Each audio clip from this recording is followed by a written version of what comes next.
Bulletin का बाकायदा आगाज करेंगे। सबसे पहले आपको बताएं कि एक्सपो सेंटर कराची में डाउ यूनिवर्सिटी ऑफ हेल्थ साइंसेज के ज़रिए एहतमाम MD केयर टेस्ट का वक्त मुकम्मल हो गया। वालिदैन की बड़ी तादाद एक्सपो सेंटर कराची के बाहर मौजूद है। ट्रैफिक की रवानी मुतासर हो गई है। मज़ीद जानते हैं सैयद ज़ुबैर राशिद से। जी ज़ुबैर, अपडेट कीजिएगा। देखिए, इस वक्त मैं एक्सपो सेंटर कराची में मौजूद हूँ और MD कैट का इम्तिहान जो कि डाउ मेडिकल यूनिवर्सिटी के ज़ेर एहतमाम जो है मुनक़िद किया गया था, तो वो इम्तिहान जो है इस वक्त इख्तिताम पज़ीर हो चुका है। 3.5 घंटे पर मुश्तमिल ये पर्चा था जो कि 10:30 बजे सुबह शुरू हुआ और इसका जो मुकर्ररा वक्त था मतलब 2 बजे ये पर्चा जो है इख्तिताम को पहुँच चुका है। लेकिन जो तालिब इल्मों की जो आमदोरफ्त का जो सिलसिला है वो यकीनन अभी भी जारी है। 1 घंटे से ज़ायद का वक्त हो चुका है पेपर को ख़त्म हुए, लेकिन अब तक जो है तालिब इल्म कतार ब कतार जो है अंदर से बाहर आ रहे हैं। पहले मरहले में तालिबात को बाहर जो है निकाला गया, उसके बाद जो है तालिब इल्मों की जो दीगर जो लड़के हैं उनको जो है बाहर निकाला जा रहा है। MD कैट का पूरे सिंध में जो है आज इम्तिहान कंडक्ट किया गया। डाउ मेडिकल यूनिवर्सिटी के ज़ेर एहतमाम ये इम्तिहान मुनक़िद हुआ।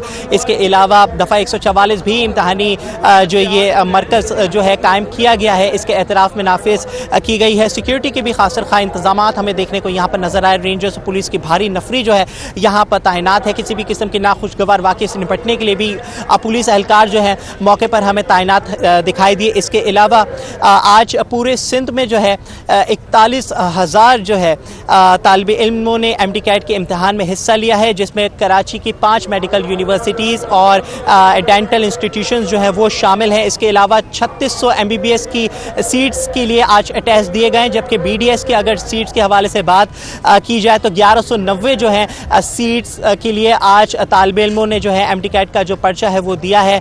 ताहम ये पर्चा जो है साथ खैरियत से इख्तिताम पज़ीर हो गया है। किसी भी किस्म की नाखुशगवार कोई भी वाक़या पेश नहीं आया। अंदर जाने के लिए तालिब इल्मों को एडमिट कार्ड और ओरिजिनल शनाख्ती कार्ड उनके हमरा लाजमन करार दिया गया था। किसी भी गैर मुतल्लिका अफराद का अंदर दाखिला जो है वो ममनू करार दिया गया था। इंतजामिया की जानिब से खास कर इंतजाम उठाए गए। इसके अलावा खाने पीने से मुतल्लिक भी कोई अशिया जो है अंदर नहीं लेकर जाने की इजाज़त जो है दी गई थी। ताहम डाउ मेडिकल यूनिवर्सिटी के तहत जो इम्तिहान इख्तिताम पज़ीर हो गया है। बहुत शुक्रिया अपडेट करने। जबकि दूसरी जानिब MD कैट का इम्तिहान ख़त्म होते ही एक्सपो सेंटर के बाहर शदीद ट्रैफिक जैम हो चुकी है। गरीबाबाद से एक्सपो सेंटर और नेशनल स्टेडियम से सिविक सेंटर जाने वाली दोनों शाहराएं ब्लॉक हो गई। इस वक्त क्या सूरत हाल है, जानते हैं जुनैद जावेद से। जी जुनैद।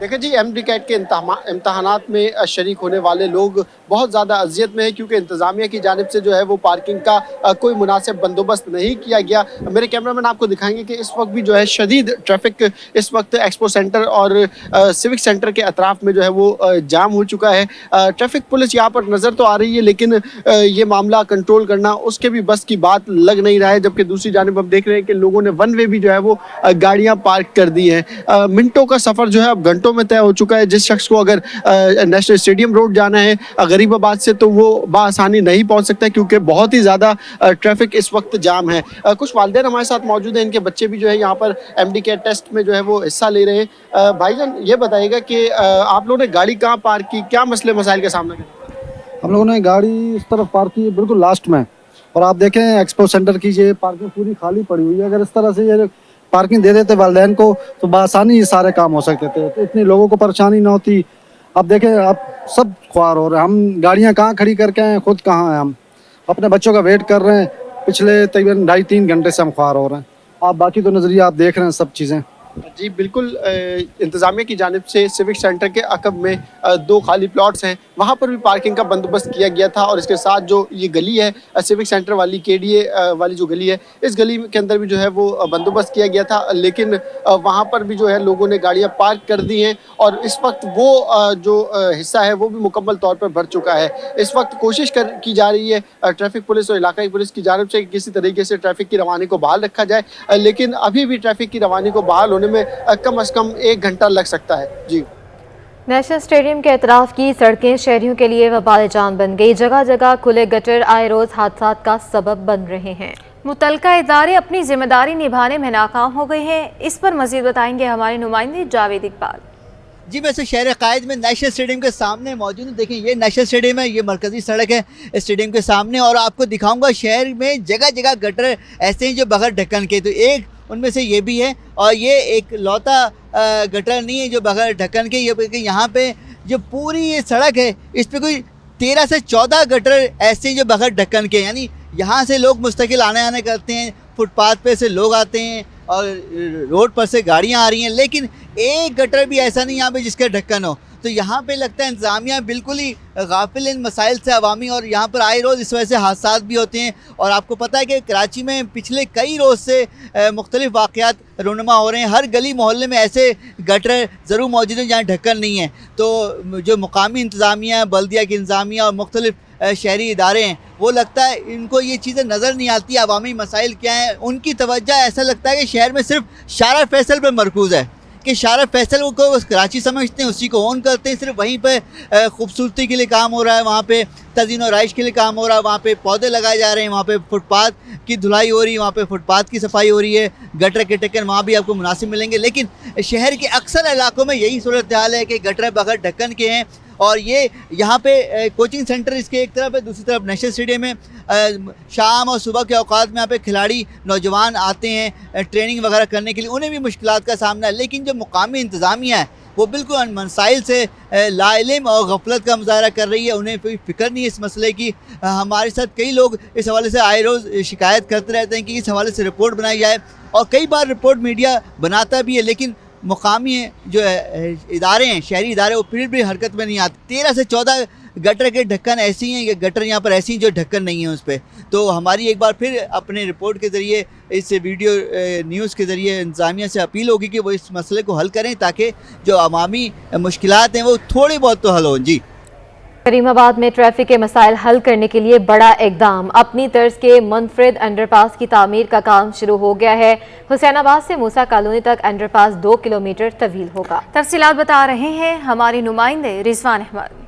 बिल्कुल, पाकिस्तान पीपल्स पार्टी की साबिक सिंध हुकूमत के मंजूर करदा सालाना तरक्याती मंसूबों के तहत करीमाबाद अंडरपास की तामीर का आगाज कर दिया गया है। बताता चलूँ आपको कि मंसूबे के तहत शाराए पाकिस्तान पर 3 अंडरपास तामीर किए जाने हैं, जिसका आगाज करीमाबाद अंडरपास से किया गया है, जो कि 2 किलोमीटर तवालत पर जो है मुश्तमिल होगा, 2 किलोमीटर तवील होगा और 2 साल में इसे मुकम्मल किया जाएगा, जिस पर 1 अरब 30 करोड़ रुपए की लागत आएगी।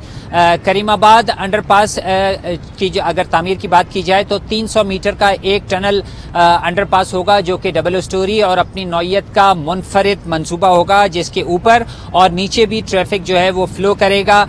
करीमाबाद राउंड अबाउट की अगर बात की जाए तो बदतरीन ट्रैफिक जैम से ये 2-4 रहता है, जिसकी वजह से न सिर्फ ये कि ईंधन का ज़िया होता है बल्कि शहरियों का कीमती वक्त भी ज़ाया होता है। अंडरपास की तामीर के बाद इन मसाइल का खात्मा होने के इम्कानात जो हैं वो रोशन हो चुके हैं। एक शहरी हमारे साथ मौजूद हैं, इनसे बात करते हैं। बहुत शुक्रिया सर, फरमाइएगा करीमाबाद अंडरपास तामीर हो रहा है, कितना फ़ायदा होगा लोगों को इससे? माशाल्लाह ये काम एक अच्छा काम शुरू हुआ है गवर्नमेंट की तरफ से, और मैं इसको चाहता हूँ कि ये काम बहुत पहले शुरू होना चाहिए था। ये बहुत लेट शुरू हो रहा है, लेकिन अब जो ये शुरू हो रहा है तो इसके लिए इनको ऐसा भी करना चाहिए था कि यहाँ से एम्बुलेंस गुजरती हैं, क्योंकि काफ़ी ट्रैफिक जाम होने लगा है, पीछे देख रहे होंगे। तो लेकिन उसके एम्बुलेंस का रास्ता बनना चाहिए था, और जो है काफ़ी मतलब जो लोगों को मुश्किलात हो रही हैं उसका भी इनको हल निकालना चाहिए था।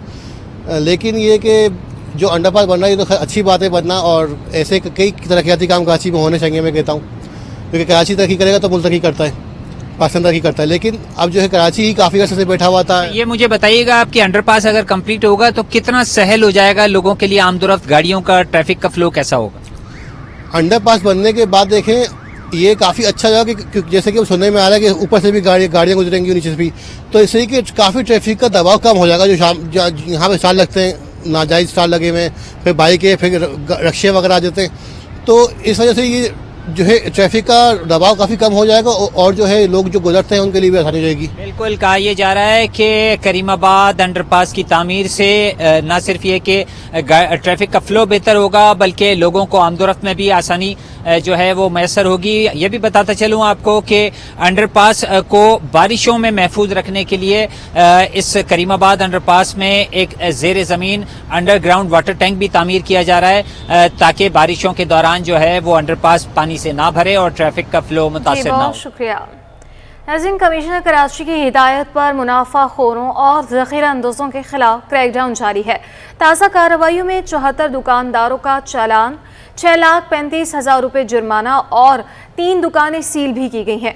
मुतादिद दुकानदारों को वार्निंग दे दी गई। जिला कोरंगी में मुर्गी, सब्जी, गोश्त, फल, आटा और चीनी सरकारी निर्ख से ज़ायद कीमत पर फरोख्त करने वाले 11 दुकानदारों का चालान करके 1,05,000 रुपये जुर्माना आयद कर दिया गया। जिला जनूबी में 14 दुकानदारों का चालान 2,56,000 जुर्माना हो गया। जिला वस्ती में 12 दुकानदारों से चालान कीमत में 51,000 रुपये वसूल किए गए। आगे बढ़ते हैं। मोटरसाइकिल की बढ़ती कीमतों के मनफी असरात। मोटरसाइकिल और थ्री व्हीलर्स की फरोख्त में सालाना बुनियादों पर 10% की कमी रिकॉर्ड की गई है। अक्टूबर के दौरान मुल्क में 1,01,976 यूनिट्स फरोख्त हुए, जो गुज़श्ता माली साल के मुकाबले में 10% कम है। क्या वजूहात हैं, जानेंगे। हमारे नुमाइंदे काविश मेमन हमारे साथ मौजूद है। काविश, बताइएगा क्या वजूहात सामने आई है, गुज़श्ता माली साल के मुकाबले में 10% फरोख्त कम हुई है? बिल्कुल, देखें, all Pakistan auto manufacturers association ने आदाद-ओ-शुमार जारी कर दिए हैं, जिसके मुताबिक मोटरसाइकिल और थ्री व्हीलर्स की फरोख्त में सालाना बुनियादों पर 10% की कमी रिकॉर्ड की गई है। इस हवाले से अगर आदाद-ओ-शुमार का जायजा लिया जाए तो पता चलता है कि अक्टूबर के दौरान मुल्क में 1,01,976 यूनिट्स मोटरसाइकिल और थ्री व्हीलर्स की फरोख्त रिकॉर्ड की गई थी, जबकि अगर गुज़श्ता माली साल का जायजा लिया जाए तो 1,14,420 यूनिट फरोख्त हुए थे। तो इसके अगर आदाद-ओ-शुमार निकालें तो पता ये चलता है कि 10% जो एक साल के दौरान वो कमी रिकॉर्ड की गई है। अगर बात कर लिया सितंबर के महीने की, तो अगर उसके आदाद-ओ-शुमार और फिगर्स निकालते हैं तो 4.7% की कमी रिकॉर्ड की गई, यानी कि सितंबर में 1,07,084 यूनिट फरोख्त हुए थे और अक्टूबर में 1,01,976 यूनिट फरोख्त हुए हैं। अब इसके साथ ना सिर्फ सेल्स जो हम देखने के डाउन होती जा रही है गुज़श्ता माली साल के मुकाबले में लगातार, और इसके साथ साथ जो प्रोडक्शन है वो भी बुरी तरीके से मुतासर हुई है। इसकी वजह ये है कि जो रॉ मटेरियल है वो बाहर से इम्पोर्ट होकर आता है, तो यहाँ पर प्रोडक्शन यूनिट हम देख रहे हैं आज कुछ दिन बाद जो कंपनीज है वो बंद कर देती हैं। उसकी वजह खाम माल की अदम दस्तयाबी है। इस वक्त हम देख रहे हैं कि बैंक जो है वो ऐसी के हवाले से काफ़ी ज़्यादा शिकायत सामने आ रही हैं। जो सवाल से इम्पोर्टर्स हैं, गाड़ियाँ बनाने वाली कंपनी है, खासतौर पर ऑटो मैन्युफैक्चरर्स एसोसिएशन है, वो इस हवाले से काफ़ी जो है वो परेशान है। अच्छा काविश, ये भी बताइएगा कि यामाहा कंपनी ने अवामी सवारी की कीमत फिर से बढ़ा दी है, इस हवाले से भी बताइएगा। बिल्कुल, देखें, मोटरसाइकिल की फरोख्त के हवाले से जहाँ हम एक जानिब देखने की कीमतों में के हवाले से अगर देखें सेल्स डाउन हुई है, तो वहीं दूसरी जानिब यह इम्कान जाहिर किया जा रहा था कि शायद जिस तरह गाड़ियों की कीमतों में कमी हुई है, मुख्तलिफ कंपनी से रेट कम किए, इस हवाले से इम्कान जाहिर किया था मोटरसाइकिल की कीमतों में भी कमी होगी। लेकिन हम देख रहे हैं कि यामाहा कंपनी ने अवामी सवारी की कीमत में एक बार फिर इजाफा कर दिया है और बताया जा रहा है कि YBR जो है वो 17,500 रुपये इस पर इजाफा कर दिया गया है, जिसके बाद नई कीमत 4,52,500 रुपये हुई है। अगर बात कर लिया है YB125Z की, तो उसकी कीमत 3,96,000 रुपये हो चुकी है। इसके साथ साथ देखा जाए यामाहा YB125ZDX की बात की जाए तो वो भी 4,23,000 रुपये तक पहुंच चुकी है। इसके साथ साथ यामाहा YBR125GB 4,53,000 तक पहुंच चुकी है। तो यानी कि आवाम को जो है वो रिलीफ मिलता हुआ दिखाई नहीं दे रहा और लोग जो है वो जिस इंतजार में थे कि मोटरसाइकिल की कीमतें कम होंगी, लेकिन इस वक्त कम होती हुई दिखाई नहीं दे रही। जी, बहुत शुक्रिया काविश मेमन। समनाबाद में 3 मासियों ने घर का सफाया कर डाला।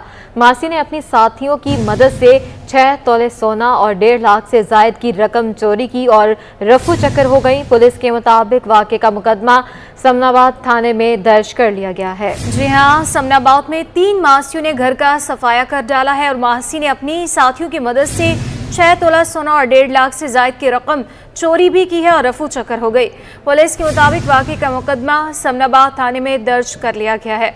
क्या तफसीलात है, हमारे नुमाइंदे शाहजेब हुसैन भी हमारे साथ मौजूद होंगे। अभी आपको बताएं कि मुकदमा दर्ज कर लिया गया और तफ्तीश का आगाज़ हो चुका है। समनाबाद में 3 मासियों ने घर का सफाया किया है। शाहजेब हमें इस हवाले से अपडेट करेंगे। शाहजेब, बताइएगा। जी बिल्कुल, देखें, कराची के इलाके फेडरल बी एरिया ब्लॉक 20 में 3 मासी ने घर का सफाया कर दिया है। मासी ने घर से 6 तोला सोना और 1.5 लाख से ज्यादा की रकम चोरी करके रफू चक्कर हो गई। वाक़े का मुकदमा समनाबाद थाने में दर्ज कर लिया गया है। मुतासरा शहरी अनवर अब्बास के मुताबिक मासी हस्ब मामूल 10:30 पर काम करने आई और 12 बजे चली गई। रात 8 बजे सामान की खरीदारी के लिए बेटे ने अलमारी खोली तो अलमारी की दराज खुली हुई थी और जेवरात और पैसे गायब थे। वारदात शाजिया, आयशा और जहरा नामी मासियों ने की है। मासियों ने घर का पता मदीना कॉलोनी ब्लॉक 22 का बताया था। वारदात के बाद मासूिया को कुछ मालूम नहीं और ना ही वो काम पर आई हैं। मुतासरा शहरी अनवार अब्बास ने मुतालबा किया कि मासूिया को जल्द गिरफ्तार किया जाए। पुलिस के मुताबिक वाक़ई मुकदमा सफनाबाद थाने में चोरी की दिफा के तहत दर्ज कर लिया गया है। मजीद तफ्तीश की जा रही है। जी बहुत शुक्रिया शाहजेब हुसैन। महकमे सोशल वेलफेयर और सिंध चाइल्ड प्रोटेक्शन अथॉरिटी की जानिब से बच्चों के आलमी दिन के हवाले से आगाही वॉक का इनेकाद किया जा रहा है। वॉक में निगरान वज़ीर आला सिंध मकबूल बाकर, वज़ीर सेहत डॉक्टर साहब खालिद नियाज़ भी शरीक हैं। अपडेट करेंगे आयमा खान। जी बिल्कुल, महकमा सोशल वेलफेयर से चाइल्ड प्रोटेक्शन की जानिब से बच्चों के आलमी दिन के हवाले से सीव्यू पर वॉक का इनेकाद किया गया है। इस वॉक का मकसद जो है वो बच्चों के हकूक़ के तहफ़्फ़ुज़ और इनकी जो है वो हिफाजत के हवाले से इनके हकूक़ को उजागर करना है। इस हवाले से बात करने के लिए हमारे साथ कुछ बच्चे भी मौजूद हैं। बताइएगा कि आज जो है वो बच्चों के आलमी दिन के हवाले से वॉक का इनेकाद किया गया है, क्या ख़यालात हैं आपके इस बारे में? मेरा बस इसी बारे में मुझे बस यही चीज़ बोलनी है से हमें अपने बच्चों पे इल्म करना चाहिए और हमारा मुस्तकबिल अच्छा होना चाहिए। मतलब हम अपने मुस्तकबिल में हम कुछ बनना चाहते हैं तो वही पूरा होना चाहिए। और मेरा तो हर एक पेरेंट से यही कहना है अपने अपने बच्चों को अच्छे से पढ़ाएं। सर आप क्या कहेंगे, बच्चों के आलमी दिन के हवाले से वॉक का इनेकाद किया गया है तो इस हवाले से आपके क्या ख़यालात हैं? इस तरह के काविशें जो है ना ये बच्चों के आलमी दिन के मौके पर जो मुनक़िद की जाते हैं, इसमें बच्चों के हवाले से उनके हुकूक़ के हवाले से खुसूसन कि बच्चों के क्या हुकूक़ हैं ये उजागर करना होता है। हम सब कोशिश करते हैं कि बच्चों के उनके हुकूक़ दिलाए जाए और हम अपने मुस्तकबिल को रोशन बनाएँ। बहुत शुक्रिया। जी बिल्कुल, जैसे कि आपने सुना जो वॉक के शुरा हैं उनका यही कहना है कि सिंध वेलफेयर चाइल्ड एसोसिएशन की जानिब से जो है वो ख़ासा काम किया जा रहा है बच्चों के हकूक़ के तहफ़्फ़ुज़ के लिए। इनका यही कहना था कि protect the child protect the nation, चूँकि अगर बच्चों को तहफ़्फ़ुज़ मिलेगा, बच्चों को जो है वो चाइल्ड लेबर अगर हम कम कर दें तो जो है क्या कहते हैं एक कामयाब कौम हम बन सकते हैं।